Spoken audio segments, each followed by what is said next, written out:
All right, there's going to be very little editing in this one. Let's talk about the William Nylander contract. If I sound a little bit off, I apologize. I got a little bit of a fever, still fighting some things, but there was interesting conversation has been brought up about William Nylander, his extension, possibly him getting a deal done this week. Rumor is William Nylander's contract could top 90 million over 8 years.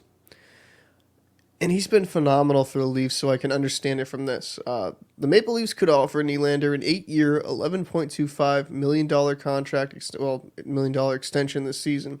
Drager from TSN, he believes that the 8-year extension could increase to as high as 11.5 million per year. This is what he had to say. I don't doubt for a second that it is a top priority for the Maple Leafs to get this guy extended.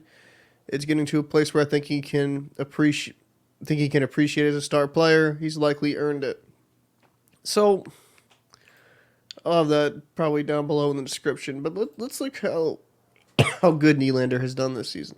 36 games played, 19 goals, 32 assists for 51 points. He's one of the most dominant players on the Maple Leafs right now. If I could actually pull up the stats, that'd be great. But let me go to the cap friendly here. This is where it gets a little bit interesting for me. To me, the Leafs already have so much money spent up front. You know, they extended Matthews. He's going to be making 11.64 million. He's got a contract up until 2028. I forget exactly the extension when that will, how much more per year that will be. I can check in a second. But they have a lot of money spent up front, and they still have John Tavares under contract until 2025. Now, that's a lot of money to spend up front. It really is. Now, Tavares gets off the books. He's not an $11 million player anymore, especially at his age. So you're going to just, you're going to move on from him. But there is a little bit worrisome here, right? You got the Matthews extension, which will be kicking in the 24-25 season, so next year. He'll be having a cap hit, I'll share this on screen, of, and I apologize, $13.25 million per year. This is going to be Matthews' cap hit, so you're going to be losing even more cap space. I'm not exactly sure.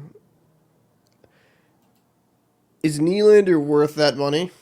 Yeah, I think he's kind of proven that on a market value, he's easily worth what he's asking, like what they're asking for. He's leading right now. I believe he's actually lead. Yeah, he is leading the Leafs in points with 51. He's been absolutely tremendous.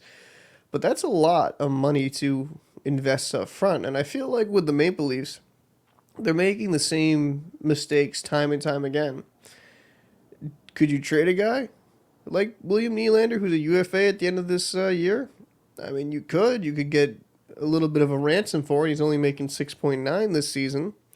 So his contract, you could work. You could even retain half if you could get a really good package in return.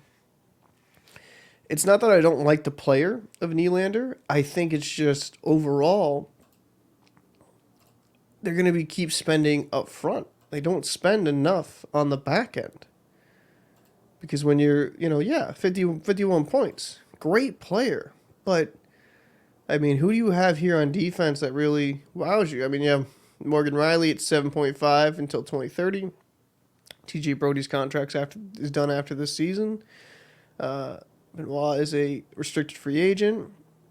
Giordano Liljegren as well. UFA, RFA. I mean, Liljegren they'll probably bring back. He's a restricted free agent, but and Giordano, I think he's going to go year by year, see what he's feeling. But I don't know. A lot of question marks. I think Nylander's easily worth that money.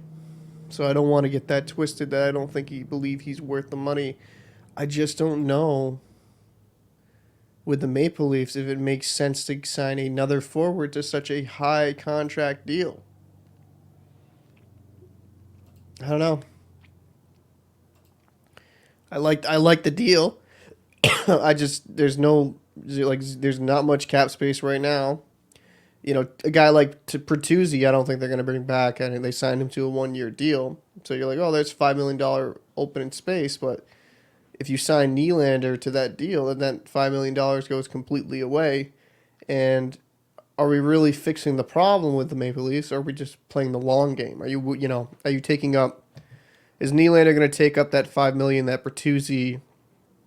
I'm assuming he's going to walk. I don't think the Maple Leafs will retain him, but I mean, are you going to be able to acquire another defenseman and fix some holes on this team? In the goaltending, I mean, Joseph Wall, he's been out for a bit now. Martin Jones has done really good in a replacement. He's done really well considering, but Samsonov, I mean, I don't know. It's just, I like the player. I do. I really like the player. He's worth the contract. I just don't know if the Leafs, if the Leafs are just making the same mistake again and again and again.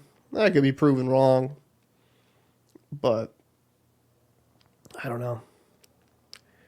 I don't know. Just a lot of question marks if I'm the Leafs right now.